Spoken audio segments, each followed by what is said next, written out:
우리가 성경의 하나님을 생각하면 가장 우선적으로 우리가 떠오르고 또 우리가 인정하고 또 받아들인 사실은 성경의 하나님이 창조주 하나님이시다는 것입니다. 하나님께서 창조주이시다는 것은 우리에게 무엇을 의미하냐면 하나님은 모든 인류와 모든 족속, 모든 나라의 하나님이시다는 것이죠. 온 땅의 하나님이시다는 것입니다. 그리고 모든 만물의 하나님이 되신다는 것을 우리에게 말씀해 주고 있습니다. 그래서 우리가 믿는 성경의 하나님, 우리가 인격적으로 만난 그 하나님은 이스라엘의 하나님이실 뿐만이 아니라 대한민국의 하나님이시기도 합니다. 이스라엘이라는 한 민족의 하나님이실 뿐만이 아니라 한 민족, 우리 배달민족의 하나님이시기도 합니다. 가나안 땅을 다스리시는 그런 하나님이실 뿐만이 아니라 우리 한반도를 다스리시는 하나님이시기도 합니다. 우리 적지 않은 사람들이요, 성경의 하나님을 이해할 때 성경에 계시된 하나님은 이스라엘이라는 한 나라의 하나님이 아닌가, 이스라엘 민족이라는 한 종족의 하나님이 아닌가, 가나안 땅을 다스리는 한 지역의 하나님이 아닌가, 이렇게 오해하는 경우가 있습니다. 그러나 성경의 하나님은 다윗 시대의 다윗의 인생을 그리고 이스라엘의 역사 속에 함께 하신 하나님이실 뿐만이 아니라 저와 여러분들의 인생 속에 그리고 우리가 살아온 이런 세계의 역사 속에 함께 하시는, 그리고 역사를 주관하시는, 역사의 주인이 되시는 하나님이시라는 것입니다. 그래서 다윗의 하나님이 곧 나의 하나님이요 또한 우리의 하나님이시기도 한 것이죠. 성경에 계시된 하나님은 과거의 하나님이실 뿐만이 아니라 현재의 하나님이시기도 하고 미래의 하나님이시기도 한 것입니다. 그래서 예수님께서 어제나 오늘이라 영원토록 변함이 없으시다는 말이 바로 과거, 현재, 미래를 하나님께서 다스리시기 때문에 그렇다는 것이죠.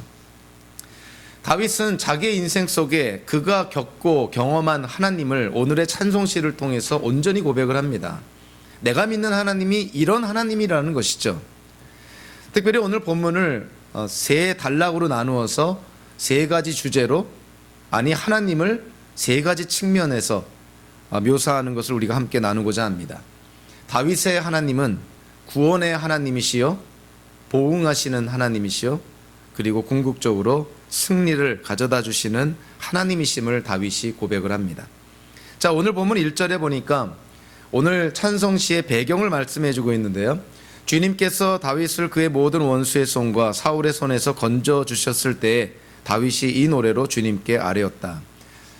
대부분의 성경학자들은 이 사무엘기하 22장 그리고 시편 18편의 이 내용이 다윗이 그 왕위에 올랐을 때 그 다윗 왕정 초기에 다윗이 기록한 찬송시로 그렇게 이해를 합니다.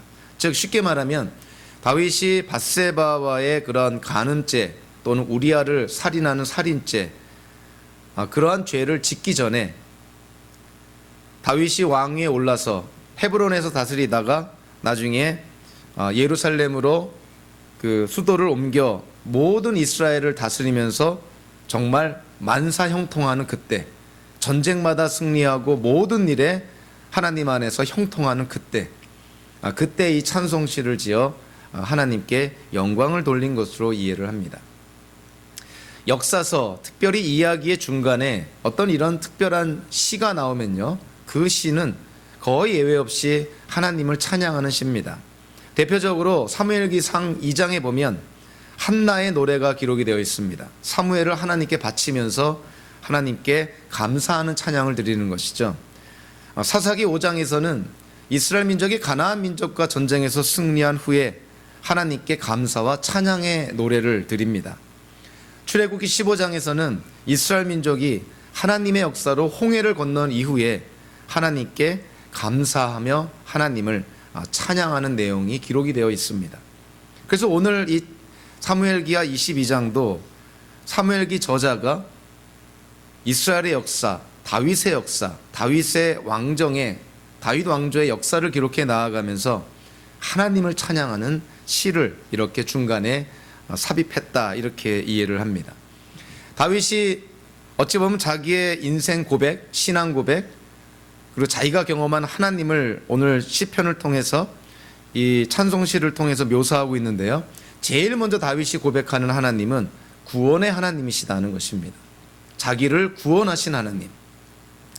저와 여러분들, 우리 현대 기독교인들에게도 가장 중요한 것이 구원이겠죠. 우리에게 구원을 누가 주시는가? 누구로 말미암아 구원이 우리에게 주어졌는가? 우리가 어떻게 구원을 받을 수가 있는가? 구원받은 자는 어떠한 삶을 살아야 될 것인가? 어떠한 삶의 목적을 갖고 살아야 될 것인가? 어디를 향하여 나아가야 될 것인가? 이 모든 것이 구원과 관련되어 있습니다. 다윗이 지금 하나님께서 자기를 구원하여 주셨음을 찬양하고 있는 것이죠. 2절부터 4절까지 우리 오늘 시편을 쭉 순서대로 우리 함께 살펴보면서 다윗의 신앙 고백, 다윗이 하나님께 찬양하는 내용을 함께 우리가 나누고자 합니다. 2절부터 4절까지를 보면 다윗이 하나님의 자기를 구원하신 하나님을 찬양하는데요, 여러 가지 표현들, 이미지를 사용을 합니다. 두 가지 종류의 그런 표현들을 사용하는데요, 첫째는 전투와 관련된 표현들을 사용하고, 둘째는 지형적인 것들을 가리키는 표현들을 사용을 합니다. 다윗이 평생 동안, 그의 일생 동안 아마 그의 삶의 배경이 되는 그 환경, 여건이라고 한다면 아마 전쟁이었을 것입니다. 다윗은 전쟁을 치른 장수였던 것이죠. 그래서 오늘 본문에서도 하나님을 묘사할 때 그 전쟁과 관련된 어떠한 그 상징들, 이미지를 이렇게 사용을 합니다. 하나님을 건지시는 분, 하나님을 나의 방패, 구원의 뿔, 이렇게 묘사를 합니다. 그리고 또 한 부류의 그 언어들은 다윗이 사울을 피해서 광야에서 도망자 생활을 했기 때문에 이 광야와 관련된 지형적인 어떤 단어들을 많이 사용을 합니다. 나의 반석, 나의 요새, 나의 피할 바위, 나의 산성. 그러니까 다윗이 전쟁 중에 광야에서 도망가면서 그가 눈으로 보고 겪었던 그런 자연 또는 어떠한 물질적인 것들을 그 이미지를 사용을 해서 하나님을 그대로 지금 묘사하고 있는 것이죠. 그래서 다윗이 이와 같은 전쟁과 광야 생활과 관련된 단어들을 사용을 하면서 다윗이 믿는 하나님은 자기를 구원한 하나님이시다, 이렇게 찬양을 합니다. 어찌 보면은 그 찬송시의 서두에서 결론을 미리 얘기하는 거나 마찬가지인 것이죠. 다윗은 구원의 하나님을 지금 찬양하고 있는 것입니다. 그래서 5절과 7절로 우리가 그 시편 그 사무엘기하 22장의 내용, 전개되는 내용을 바라보면 다윗이 어떤 상황, 어떠한 여건에서 구원을 받았는지에 대해서 다윗이 묘사를 합니다. 특별히 5, 6절에 묘사된 것과 7절은 아주 대조적인 그런 표현인데요. 자, 5, 6절을 한번 눈으로 보시면, 자, 거기에서 다윗이 자기가 처한 어떤 어려움, 위기, 생사의 기록, 자, 그걸 어떻게 표현하고 있냐면 이 죽음과 관련된 묘사를 합니다. 그만큼 어려웠던 것이죠. 그만큼 한 치 앞도 내다볼 수 없는 위기 속에 다윗이 빠졌었다는 걸 깨닫게 됩니다. 5, 6절에 다윗이 묘사한 표현들을 보면요, 죽음의 물결, 파멸의 파도, 수월의 줄, 죽음의 덫. 정말 이 죽음이 바로 코앞에 닥친 어떤 그러한 위기, 다윗이 그러한 상황 속에, 그러한 여건 속에서 살아왔다는 것을 이 5, 6절을 통해서 묘사하고 있습니다. 그런 다윗이 그런 위기 속에서 하나님께 부르짖었더니, 자, 오늘 7절에 보니까 놀라운 신앙 고백이 나오는 것이죠. 다윗이 부르짖었을 때 하나님께서 들으셨다 하는 것입니다.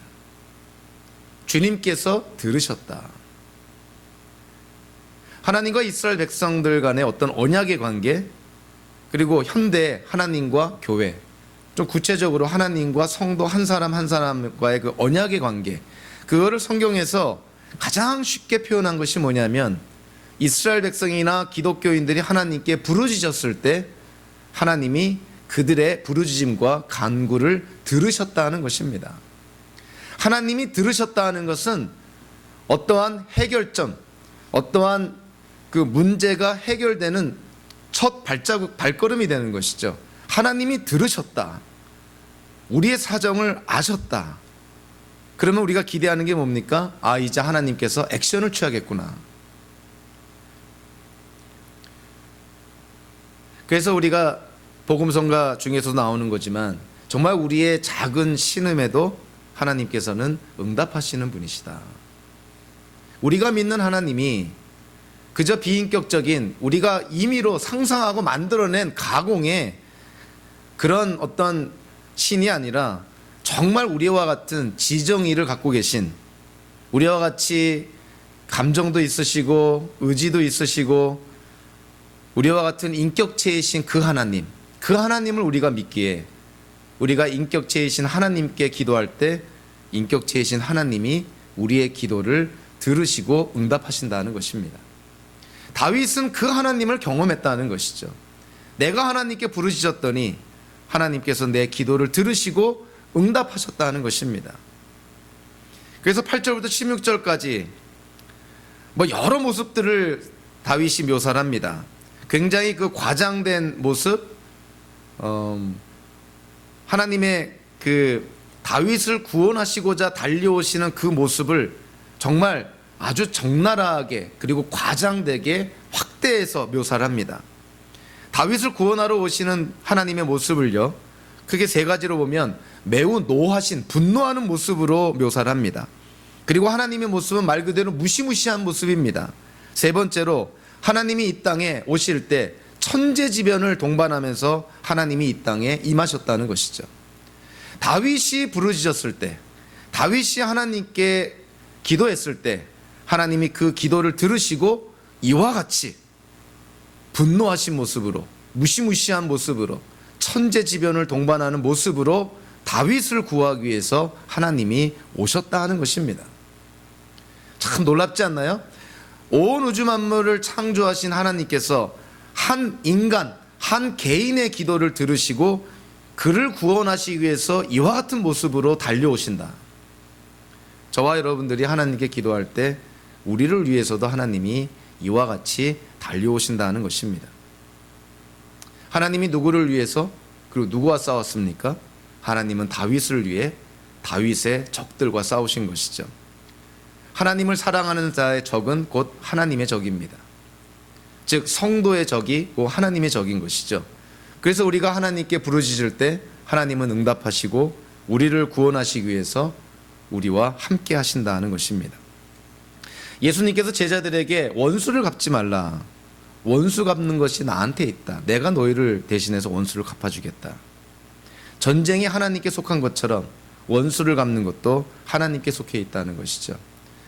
우리가 왜 원수를 우리 손으로 갚지 않고 우리를 저주하는 자를 위해서 축복해주고 그가 하나님 안에서 잘 되기를 위해서 기도해 줘야 됩니까? 원수 갚는 것이 하나님 손에 있기 때문에 그렇습니다. 다윗이 그랬던 것이죠. 자기의 장인이자 또 다른 아버지라 할 수 있는 사울 왕으로부터 목숨을 부지하기 위해서 아주 처절하게 도망 다닐 때 사울을 죽일 수 있는 두 번의 절호의 기회가 있었습니다. 그때 다윗은 사울 왕도 하나님께 기름 부음 받은 왕이니 하나님께 모든 걸 맡깁니다.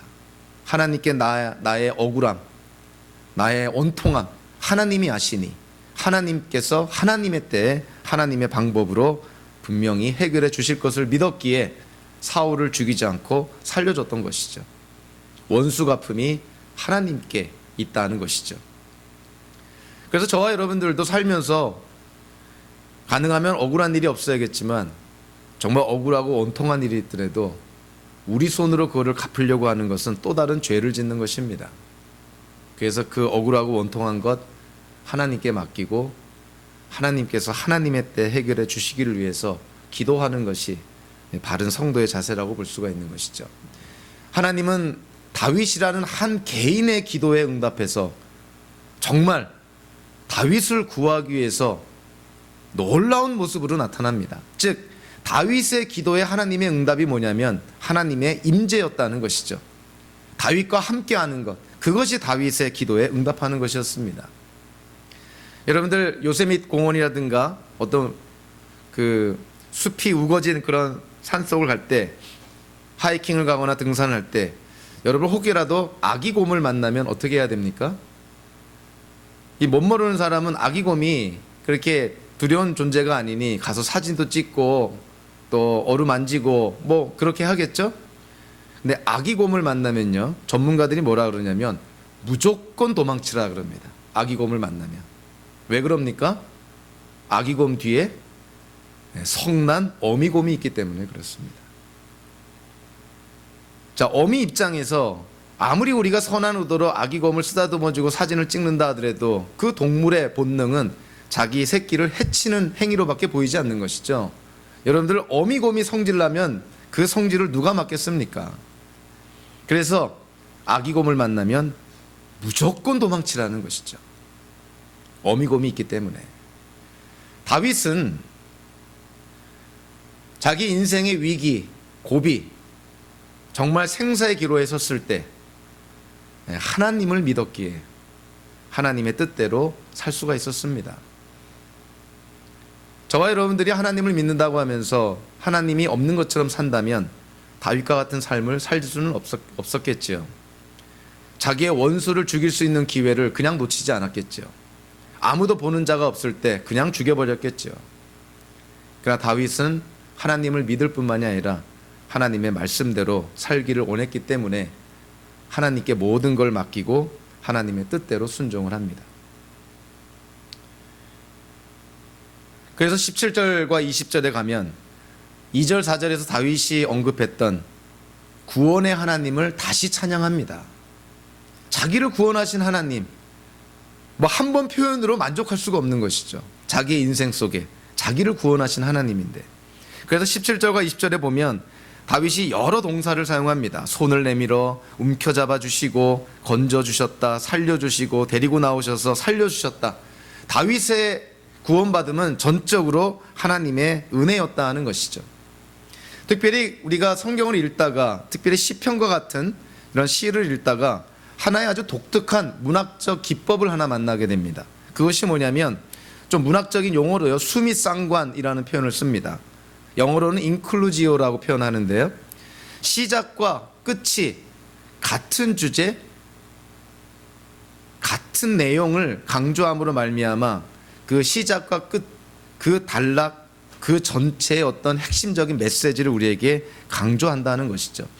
그래서 시작과 끝이 만약에 같은 주제로 나온다면 그것이 그것 전체의 핵심이 된다는 것입니다. 1절과 20절이 하나의 큰 단락으로 본다면 2절부터 4절까지 하나님의 구원을 다윗이 찬양합니다. 그리고 마지막 17절부터 20절까지 다시 다윗이 하나님의 구원을 찬양합니다. 그렇다면 1절부터 20절까지 다윗이 가장 강조하고자 했던 포인트가 뭡니까? 하나님은 구원의 하나님이시다는 거예요. 그뿐만이 아닙니다. 사무엘기하 22장 전체를 한번 볼까요? 시작이 2절부터 4절까지 하나님의 구원을 찬양하는 것이라면 사무엘기하 마지막 47절부터 51절까지도 보시면 그 단락의 주제도 하나님의 구원입니다.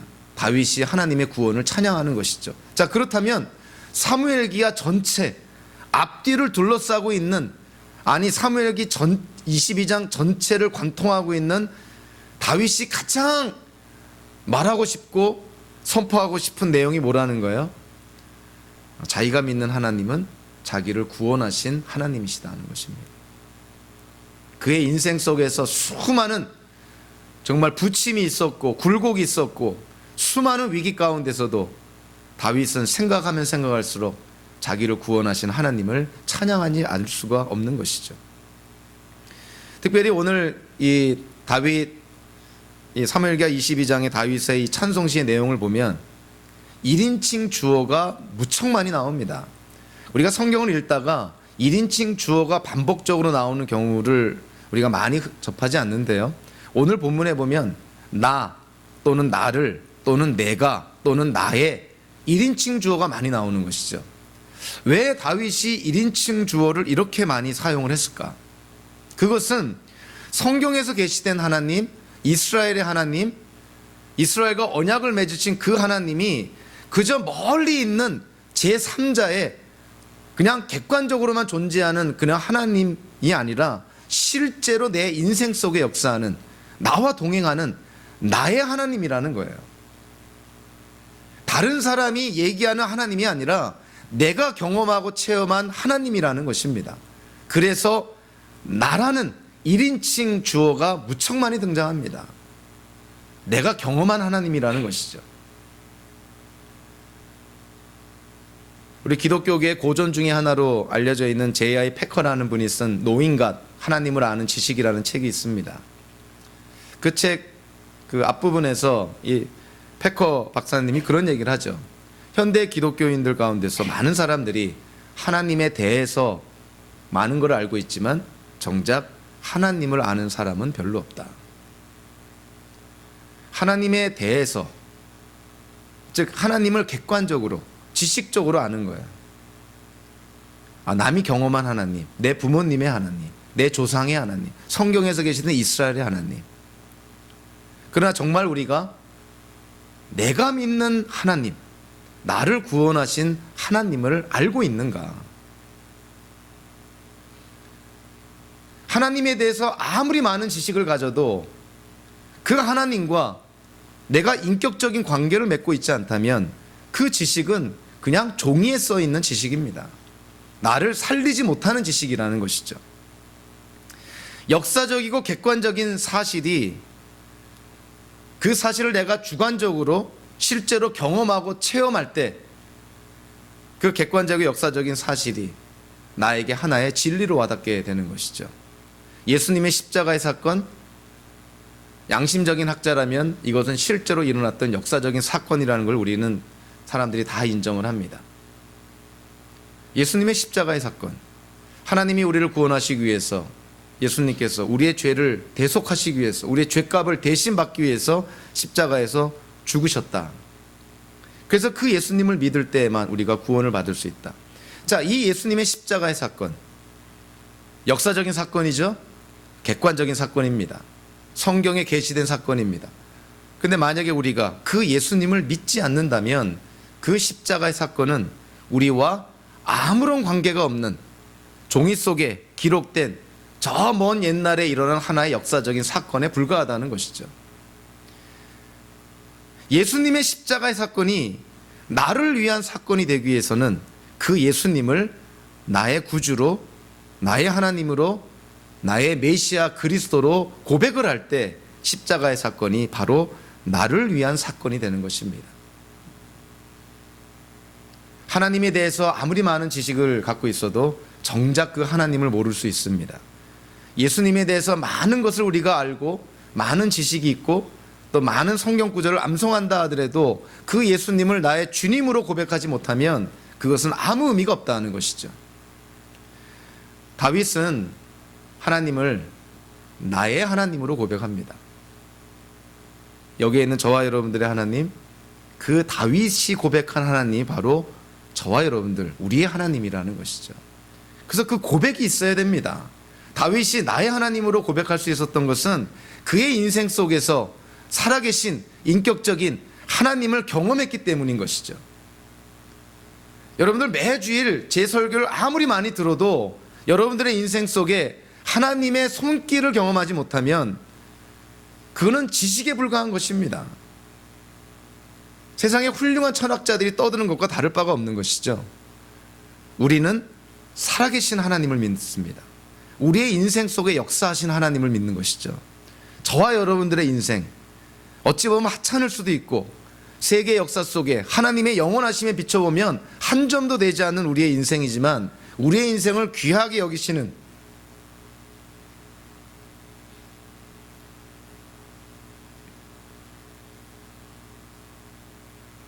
그 인격적인 하나님을 나의 하나님으로 고백할 때 다윗의 하나님이 나의 하나님, 그리고 우리의 하나님이 되시는 것이죠. 다윗은 자기가 믿는 하나님, 나의 하나님으로 고백하며 구원의 하나님을 찬양합니다. 나를 구원하신 하나님, 찬양하지 않을 수가 없는 것이죠. 다윗이 오늘 보면 20절에 보니까 하나님이 왜 나를 이렇게 구원하여 주시고 왜 내 인생 속에서 구원의 하나님이 되어 주셨을까? 자, 20절에 보면 그 이유가 여기 나와 있습니다. 하나님은 나를 좋아하시기 때문에. 이 세번역 성경은 너무나 이게 좀 평이하게 번역이 돼서 좀 이 감동이 오질 않죠. 우리 개역개정에서는 하나님이 나를 기뻐하시기 때문에 이렇게 묘사합니다. 훨씬 더 좀 마음에 와닿죠. 하나님이 나를 기뻐하신다. 쉽게 해석하면 하나님이 나를 좋아하신다는 거예요. 하나님이 왜 나를 구원해 주셨는가? 다윗이 하나님이 왜 나를 구원해 주셨는가? 하나님이 나를 기뻐하시고 나를 좋아하시기 때문이라는 거예요. 그 이유가 21절부터 다윗이 설명을 합니다. 하나님이 왜 나를 좋아하셨는가? 우리는 하나님이 구원의 하나님, 긍휼과 자비의 하나님이라고 고백을 하면서도 하나님께서 공의의 하나님, 그리고 보응의 하나님이심을 우리가 잘 고백하지 못합니다. 이 보응이라는 단어가 좀 한자어고 좀 신학적인 용어에서 좀 어렵긴 하지만 굉장히 중요한 단어입니다. 이 보응이라는 것을 사전적인 정의로 보니까 착한 일과 악한 일이 그 원인과 결과에 따라서 되갚음을 받는 것, 보응. 그러니까 착한 일을 하면 선한 결과에 대한 어떤 그 열매를 받게 된다는 것이고, 악한 일을 하게 되면 악한 일에 대한 결과에 열매, 책임을 지게 된다는 것입니다. 성경적으로 이해하면 선악의 행위에 따라 하나님께 축복을 받을 수도 있고 하나님의 징계를 받을 수도 있다는 것이죠. 그렇다면 보응의 주체가 누구라는 거예요? 하나님이시다는 것이죠. 다윗이 강조하는 것이 뭐냐면, 자기가 왜 하나님의 기쁨이 되고 하나님이 나를 좋아하셨냐면 내가 이와 같은 삶을 살았기 때문입니다. 21절부터 25절까지 한번 보시면 다윗이 자기의 삶을 묘사를 합니다. 자, 여기서도 21절부터 25절까지 하나의 작은 단락인데요, 여기서도 마찬가지로 수미 쌍관의 문학적 기법을 사용을 합니다. 21절의 내용과 25절의 내용이 똑같습니다. 21절 25절 보면 내가 의롭게 산다고 하여 주님께서 나에게 상을 내려주시고 나의 손이 깨끗하다고 하여 주님께서 나에게 보상해 주셨다. 25절은요, 그러므로 주님께서는 내가 의롭게 산다고 하여 나에게 상을 주시며 주님의 눈앞에서 깨끗하게 보인다고 하여 나에게 상을 주셨다. 자, 다윗은 하나님이 자기를 기뻐하시고 자기를 좋아하신 이유가 뭐냐면 하나님 앞에 자기가 의롭게 살았고 깨끗하게 살았기 때문이라는 거예요. 그거를 강조합니다. 하나님 앞에 제가 의롭게 살았습니다. 하나님 앞에 제가 깨끗하게 살았습니다. 그래서 하나님은 보응하시는 하나님이시니 자기의 의로운 삶과 깨끗한 삶에 하나님이 응답하셨다는 것이죠. 그래서 하나님이 자기를 기뻐하시고 좋아하신다는 것입니다. 22절부터 24절까지는 그거를 좀 더 구체적으로 말합니다. 다윗이 어떻게 하나님 앞에 의롭게 깨끗하게 살았냐고요? 하나님께서 가라는 길에서 벗어나지 않았습니다. 하나님을 떠나지 않았습니다. 하나님의 법도 하나님의 법규를 지켰습니다. 하나님 앞에 흠없이 살았습니다. 이러니 하나님이 나를 기뻐하지 않을 수 있겠습니까? 이렇게 지금 다윗이 자기의 논리를 전개해 나갑니다. 자, 그런데 이 21절부터 25절까지 내용을 보면 아마 어느 누구나 마찬가지라고 생각하는데요, 저도 그렇습니다. 뭔지 모르게 불편합니다.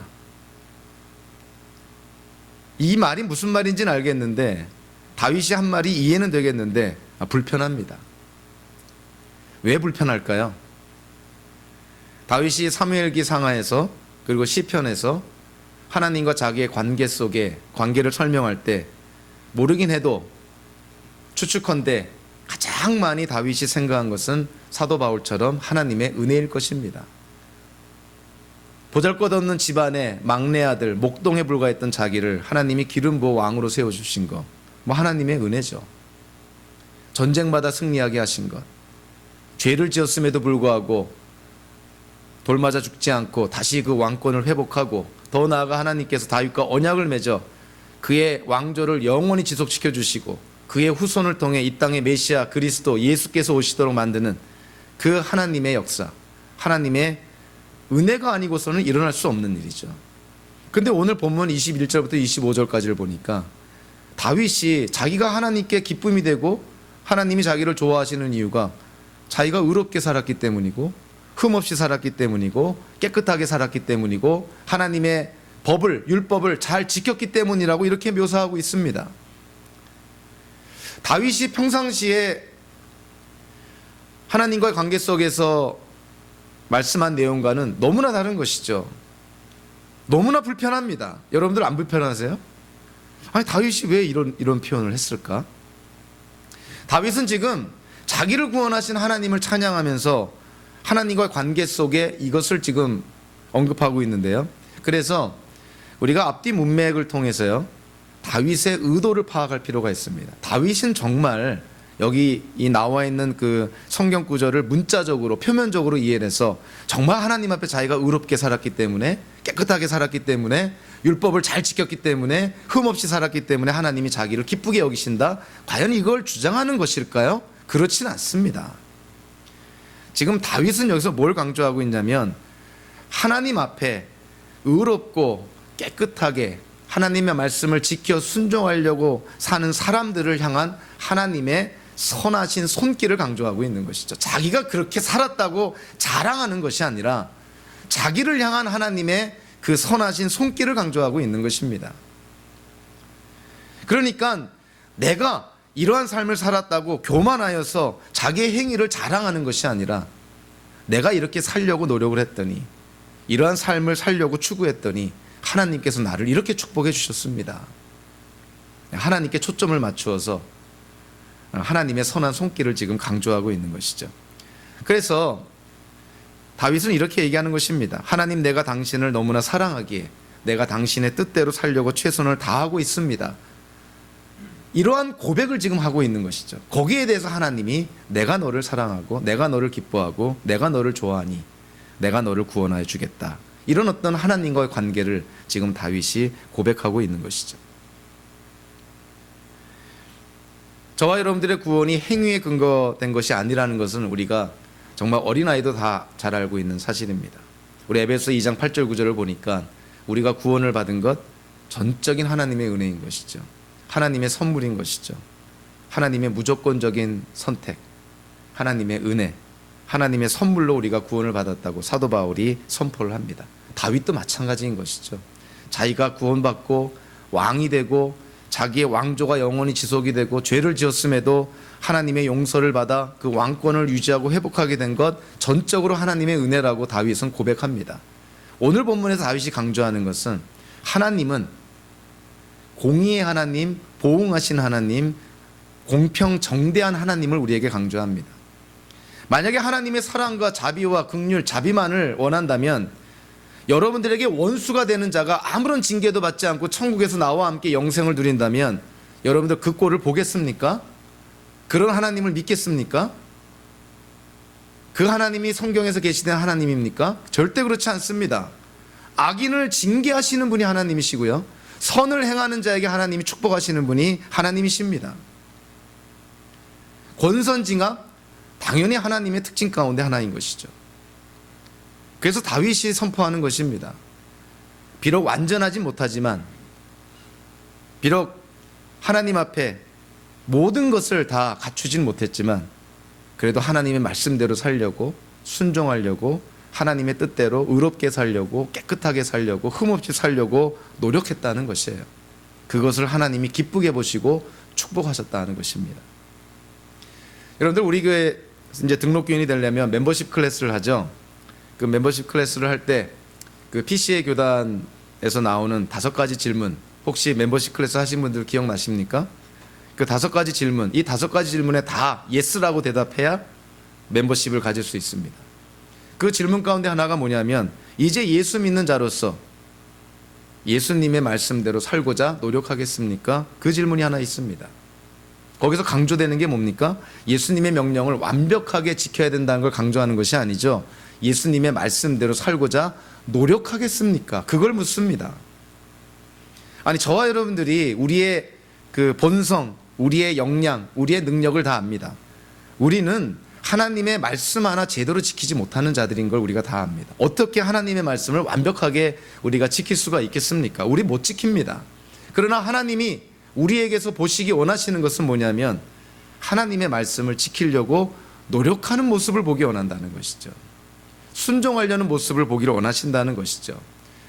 어렵더라도 힘들더라도 하나님의 말씀대로 살려고 따라 그 아둥바둥하는 그 모습을 하나님이 보기를 원하신다는 것이죠. 그러한 우리의 모습과 태도에 하나님이 우리를 기뻐하시고 우리의 필요를 채워주시고 하나님이 우리를 축복해 주신다는 것입니다. 21절부터 25절까지는요, 다윗이 자기, 나라는 1인칭 주어를 사용하면서 내가 이러한 삶을 살았다. 하나님은 이러한 삶에 대한 보응의 원리, 즉 하나님은 선을 선하게 갚아주시고 악을 악으로 갚으시는 하나님이시다. 이걸 강조합니다.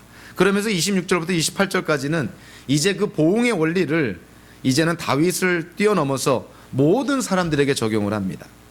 26절부터 28절까지 신실한 사람에게는 주님의 신실하심이, 흠없는 사람에게는 주님의 흠없으심이, 깨끗한 사람에게는 주님의 깨끗하심이, 간교한 사람에게는 주님의 교묘하심이, 주님은 불쌍한 사람을 구하시고 교만한 사람을 낮추신다. 그래서 우리가 21절부터 28절까지 다윗의 고백을 통해서 우리의 하나님을 세 가지로 우리가 이해를 합니다. 하나님은 행한 대로 갚으시는 하나님, 악을 징계하시는 하나님. 분명한 사실입니다. 우리 기독교인들, 우리는 다 용서받았는데요, 목사님 우리 다 은혜로 용서받았는데 뭐 하나님이 우리의 행위대로 징계한다는 것입니까? 그럼 우리가 매일매일 하나님께 불순종하고 죄 지으면 하나님이 우리를 징계하신다는 것입니까? 하나님은 징계하시죠.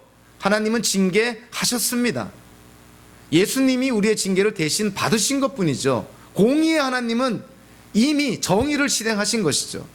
우리의 죄에 대해서 하나님은 징계하신 것입니다. 그래서 예수 믿는 자들만이 하나님의 징계를 피할 수가 있는 것이죠. 예수님이 우리의 징계를 대신 다 받으셨기 때문에, 그래서 예수님의 죽음을 우리가 대속의 죽음이다 이렇게 표현합니다. 하나님은 우리가 행한 대로 갚으십니다. 선을 행하면 선을 허락하시고 악을 행하면 악을 행하시는 것이죠. 그리고 하나님은 우리에게 약속하신 것 신실하게 지키십니다. 예수 믿는 자 그들의 죄를 내가 다 용서해 주겠다. 그것이 하나님의 약속. 그 약속을 누리는 자들이 우리 기독교인들인 것이죠. 오늘 본 마지막을 통해서 불쌍한 자들을 하나님이 구하여 주시고 교만한 자를 낮추신다. 우리가 인생을 살면서요, 억울한 일 많이 당할 수도 있습니다. 온통할 수 있습니다. 그러나 분명한 것은 하나님은 반드시 모든 것을 다 회복시켜 주신다는 것이죠. 이 생에서가 아니면 오는 세상에서라도 하나님은 반드시 모든 걸 회복시켜 주십니다. 하나님은 심판을 통해 역전을 만드시는 하나님이시다는 것이죠. 여러분들 혹시 그 씨름이라는 거 좋아하시나요? 씨름? 우리 민속 경기 중에서 씨름, 옛날만큼 그렇게 인기 있는 것 같지는 않지만 그래도 씨름이 한국의 아주 대표적인 민속 경기 중에 하나죠. 씨름에도 여러 기술이 있습니다. 제가 뭐 씨름 전문가는 아니지만 씨름 경기를 봤을 때 가장 통쾌하고 화끈하고 그리고 정말 박수를 치지 않을 수 없는 아주 훌륭한 묘기가 하나 있습니다. 이제 그것이 뭐냐면 이 뒤집기라는 묘기입니다. 뒤집기. 키가 작은 사람이 또 체중이 얼마 안 나가는 사람이 자기보다 키 큰 사람을, 자기보다 무거운 사람을 거의 깔릴 것 같으면서도 허리의 힘으로 뒤집어서 이기는 뒤집기. 씨름에서 아주 가장 매력적인 기술 중에, 그리고 어찌 보면 가장 어려운 기술 중에, 부상의 위험이 많은 기술 중에 하나라고 생각을 합니다. 성경의 하나님은 뒤집기의 하나님이십니다. 인생의 역전을 만드신 하나님. 이 땅에서 불쌍한 자 하나님이 구하여 주시고, 이 땅에서 가졌다고 힘 있다고 교만한 자 하나님이 낮추신다는 것이죠. 이 생에서 그걸 못 보면 오는 세상에서 하나님이 모든 것을 공평정대하게 판단하시고 회복시키신다는 것입니다. 다윗은 하나님을 구원의 하나님, 우리의 행한 대로 갚으시는 보응의 하나님이라고 고백하고 나서요, 오늘 본문 29절부터 마지막 51절까지 그 하나님이 자기에게 승리를 가져다 주시는 승리의 하나님이시라고 고백을 합니다. 먼저 30절을 한번 보시면요, 다윗의 고백입니다. 참으로 주님께서 나와 함께 계셔서 도와주시며 나는 날쌔게 내달려서 적군도 뒤쫓을 수 있으며 높은 성벽이라도 뛰어넘을 수 있습니다. 자, 다윗이요, 적군을 뒤쫓습니다. 모든 군인들 앞에, 지휘관이니까, 왕이니까 모든 군인들 앞장서서 전쟁을 치릅니다. 가장 죽임을 당하기 쉬운 위치에서 전쟁을 치르는 것이죠. 성벽도 뛰어넘습니다. 성을 지키기보다 성을 정복하기가 훨씬 더 어렵고 위험합니다. 그런데 다윗은 적군을 뒤쫓으며 성벽을 뛰어넘는다는 것이죠. 거기에는 전제 조건이 하나 있습니다. 하나님이 나와 함께 계셔서 도와주시면. 하나님 없이 적군을 뒤쫓고 하나님 없이 성벽을 뛰어넘는다. 그건 뭐 자살행위나 마찬가지겠죠. 다윗은 하나님이 자기와 함께 계셔서 자기를 도와주시기 때문에 적군도 뒤쫓을 수 있고 높은 성벽도 뛰어넘을 수 있다, 이렇게 말하고 있습니다. 저는 이 본문을 보면서 다윗의 인간적인 면을 한번 보게 됐습니다.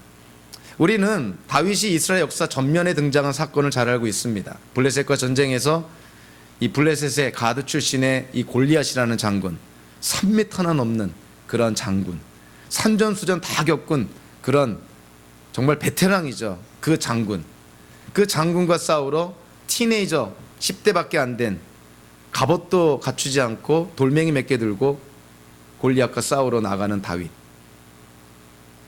우린 주일학교 또는 여름성경학교 또 성경 공부, 심지어는 설교에서 조차 놓치는 부분이 하나 있는데, 다윗은 굉장히 용감한 자라고 그렇게 묘사를 합니다. 자칫 잘못 이해하면 다윗은 태어날 때부터 겁이 없는 사람 아닌가, 좀 우스개로 표현하면 이 겁신경이 없는 사람 아닌가. 아니 어떻게 저 골리앗 장군 다들 무서워서 고개를 꽁처럼 고개 숙이고 벌벌 떨고 있는데 어떻게 다윗이 무기 하나 들지 않고 돌멩이 몇 개 들고 저 골리앗에게 나아갈 수 있을까? 분명한 것은요, 다윗은 우리와 같은 육신을 가진 사람입니다. 우리와 같은 감정을 가진 사람이죠. 다윗도 분명 두려워했을 것입니다. 오늘 30절에 보면 그 힌트가 나와 있죠. 다윗이 적군을 뒤쫓고 성벽을 뛰어넘을 수 있었던 건 뭐냐면, 하나님이 나와 함께 계시고 도와주시기 때문에, 그 믿음 때문에 그 용기가 나왔다는 것입니다.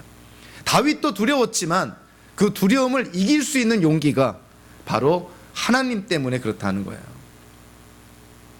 그래서 저와 여러분들 살면서 인생의 아주 중요한 기로에서 선택을 하고 결정을 하고 판단을 하고 의지적인 노력을 하고 어떤 행동을 취해야 될 때가 있습니다. 그러나 상황적으로 우리를 두렵게 할 수도 있습니다. 우리를 주저하게 만들 수도 있습니다. 쭈삣거릴 수 있습니다. 멈칫거릴 수 있는 것이죠. 30절의 말씀이 저와 여러분들에게 큰 격려의 말씀 되기를 원합니다. 하나님이 우리와 함께 계시고 우리를 도우시면 우리가 뒤쫓지 못할 적병도 없고 뛰어넘지 못할 성벽도 없고 우리가 극복하고 이기지 못할 환경도 없다는 것이죠. 왜 사람들이 행동에 옮기지 못할까? 왜 의지를 갖고 하나님의 길을 선택하지 못할까? 경험이 없어서 그렇다고 저는 생각을 합니다.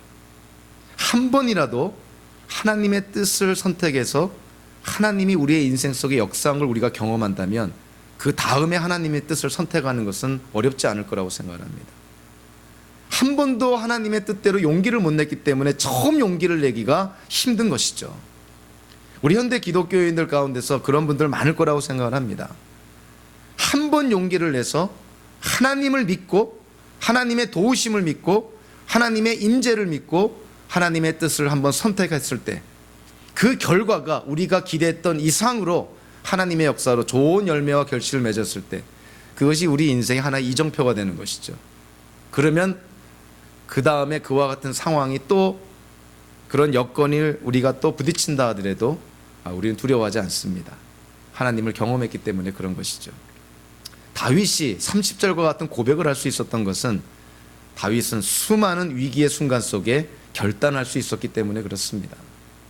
적군을 뒤쫓는 것, 성벽을 뛰어넘는 것, 돌멩이 들고 골리앗 앞에 나아가는 것, 하나님을 인격적으로 경험하지 않는 자들은 그런 일들이 절대 일어나지 않는다는 것이죠.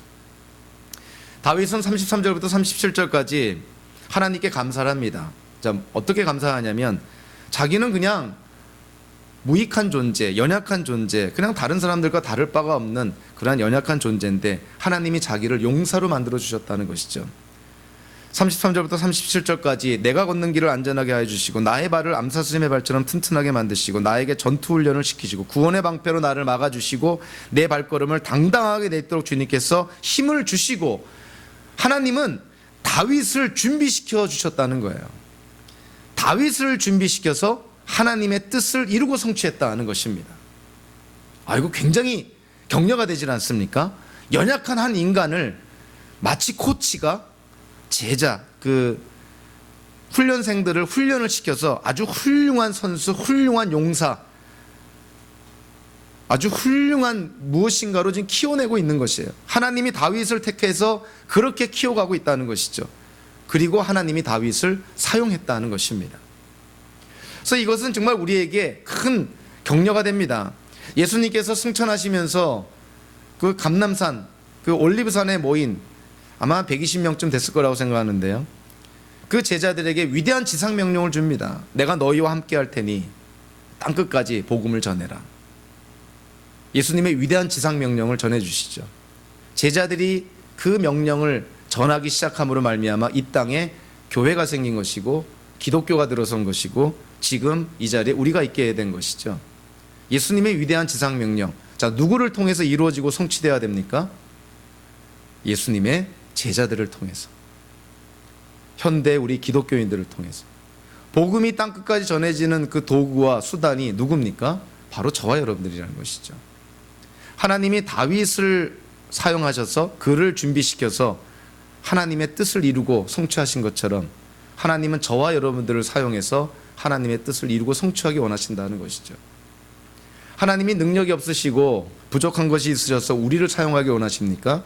하나님은 이 손가락 하나만 움직여도 하나님의 뜻을 다 이루실 수 있는 전지전능하신 분입니다. 그러나 성경을 통해서 하나님의 방법이 우리에게 전해지는데 그것은 하나님의 뜻을 우리에게 계시하시고 그 하나님의 뜻을 순종하는 이스라엘 백성이던 기독교인들을 통해서 이루고 성취하길 원하신다는 것이죠. 그래서 저와 여러분들이 이 땅을 살면서 정말 삶의 의미를 찾고 보람을 느끼고 가치를 누리면서 우리가 이 땅을 산다는 것은 하나님께로부터 우리가 쓰임받을 때입니다. 하나님이 우리를 쓰시고자 할 때, 거기에 우리가 순종하며 하나님의 도구가 될 때 저와 여러분들의 인생은 정말 의미가 있고 가치가 있는 것이죠. 다윗이 그거를 선포하고 있는 것입니다. 나같이 연약한 자를 하나님이 이렇게 준비시켜 주시고 훈련시켜 주시고 무장시켜 주셔서 이렇게 하나님의 뜻을 이루는데 수단과 도구, 하나님의 영광의 도구가 되었다는 것입니다. 그래서 38절부터 46절까지를 보니까 다윗의 인생 속에 수많은 전쟁에서 하나님이 승리를 얻게 하시고 사울 지방과의 전쟁에서 승리를 얻게 하시고 더 나아가서 이방인들로부터도 섬김을 받게 되었노라. 하나님이 자기를 승리하게 만드셨노라. 다윗이 그렇게 선포하고 있습니다. 오늘의 찬송시를 마무리하면서 47절부터 51절 마지막까지 다윗이 다시 한번 하나님을 찬양합니다. 무엇을 찬양합니까? 구원의 하나님을 찬양합니다. 역시 다윗은 하나님 생각하면 자기를 구원하신 하나님 잊을 수가 없는 것이죠. 그래서 오늘 보면 51절에 보니까 하나님께서 자기에게 손수 승리를 가져다 주시는 분이라고 고백을 하면서 다시금 나의 반석이신 그리고 다윗에게 구원을 가져다 주신 하나님을 찬양하는 것으로 오늘의 찬송시를 맺습니다. 저는 이 사무엘기하 22장 또는 시편 18편의 다윗의 찬송시를 바라보면서 참 은혜도 되면서 저 자신이 너무나 쪼그라드는 것을 발견하게 됩니다. 다윗은 하나님에 대해서 이렇게 묘사하며 고백합니다. 51절이나 되는 내용을 다윗이 하나님을 묘사하며 하나님을 찬양하는 것이죠. 그래서 제가 저한테 한번 질문해 봤습니다. 책상에 앉아서 나를 구원하신 하나님, 내가 찬양하고자 하는 하나님 한번 묘사해서 내가 글을 쓴다면 과연 몇 절이나 쓸 수가 있을까? 다윗과 같이 이렇게 훌륭하게 묘사할 수 있을까? 과연 내가 믿는 하나님을 나는 과연 얼마나 잘 표현하며 얼마나 진실되게 찬양할 수 있을까?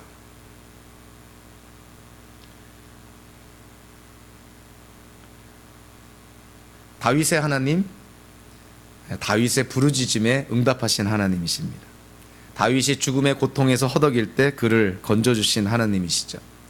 다윗을 용사로 만들어서 다윗을 통해 뜻을 이루어 가시는 하나님, 궁극적으로 다윗에게 구원을 허락하신 하나님, 그 다윗의 하나님이 바로 저와 여러분들의 하나님입니다. 그래서 우리가 하나님께 부르짖을 때 하나님은 반드시 들으시고 응답하십니다. 우리가 절망의 고통에서 허우적거릴 때 하나님은 우리의 상황을 보시고 하나님의 방법, 하나님의 때에 분명히 우리를 건져주십니다. 비록 우리는 연약하지만 하나님이 우리와 함께 하시고 성령의 충만함으로 하나님의 능력을 받으면 하나님께서 맡겨주신 일들 잘 감당할 수 있습니다. 죽을 수밖에 없었던 우리에게 하나님은 구원과 영생 허락해 주십니다. 그 하나님이 바로 나의 하나님, 우리의 하나님이라는 것이죠. 그와 같은 고백과 또 기도와 찬양이 저와 여러분들의 삶 속에서 하나님의 영광을 드러내는 그런 삶이 되기를 주님의 이름으로 축원합니다. 기도하겠습니다. 고마우신 하나님,